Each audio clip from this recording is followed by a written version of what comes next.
নিত্যপণ্যের ঊর্ধ্বগতির মধ্যেই ভোক্তা ও পাইকারি উভয় পর্যায়েই একযোগে বাড়ানো হয়েছে বিদ্যুতের দাম। 16.68% দাম বাড়িয়ে বিইআরসি জানিয়েছে, জুন মাসের বিলিং চক্র থেকেই কার্যকর হচ্ছে নতুন এই দাম। অর্থনীতিবিদরা আশঙ্কা করছেন, পাইকারি ও সঞ্চালন চার্জ এক লাফে 20 থেকে 24% বাড়ায় শিল্প উৎপাদন ও কৃষির খরচ ব্যাপক বৃদ্ধি পাবে, যা মূল্যস্ফীতি আরও উস্কে দেবে। সাদাত হাবিব সেতুর রিপোর্ট।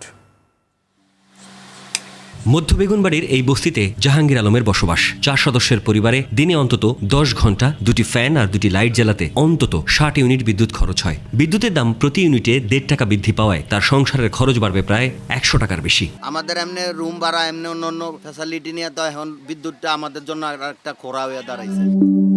মাত্র 5,000 টাকা বেতনে জীবন পার করা আওলাদ মিয়ার চিন্তা বেড়েছে নতুন করে। তেলের পর এবার বিদ্যুতের দাম বাড়ায় কি খরচ বাড়বে সেই হিসাব গুনছেন তিনি। কিভাবে চলবে এটা আমার তো মাথায় কাজ করতেছে না, কিভাবে কি বলবো, আমার তো দিল বিলে খাওয়া লাগে।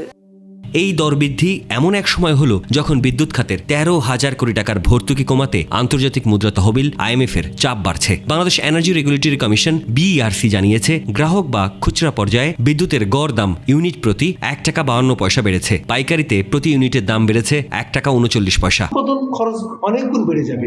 উৎপাদন খরচ বেড়ে যাওয়ার সাথে সাথে তো মূল্যস্ফীতি, যে বিভিন্ন জিনিসপত্রের দাম বেড়ে যাবে হু করে। নতুন এই সিদ্ধান্ত অনুযায়ী সবচেয়ে কম বিদ্যুৎ ব্যবহারকারী বা লাইফলাইন গ্রাহকদের বিল বেড়েছে 15%, আর উচ্চ ব্যবহারকারীদের পকেট থেকে খসবে প্রায় 20% বেশি টাকা। সাধারণ মানুষ বলছেন, এই বাড়তি খরচ যেন মরার উপর খাড়ার ঘা। এক শ্রেণী মানুষের জন্য খুব দুঃখ কষ্ট বয়ে আসতেছে।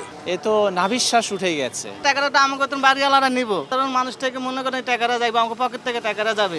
এই সরাসরি খরচ বৃদ্ধির চেয়েও অর্থনীতিবিদরা বেশি উদ্বিগ্ন পরোক্ষ প্রভাব নিয়ে। পাইকারিতে দাম প্রায় 20% বাড়ায় মিল কারখানার উৎপাদন খরচ সরাসরি বেড়ে যাবে। কৃষি সেচে খরচ বাড়ায় খুচরা বাজারে নিত্যপণ্যের দাম আর এক দফা বাড়ার আশঙ্কা তৈরি হয়েছে। বাড়তি ব্যয় শেষ পর্যন্ত উসুল করা হবে ভোক্তাদের পকেট থেকেই। IMF এর সব শর্ত পালন করতে গেলে বর্তমান অর্থনৈতিক বাস্তবতায় কিন্তু এটা সঠিক হবে না, যৌক্তিক হবে না।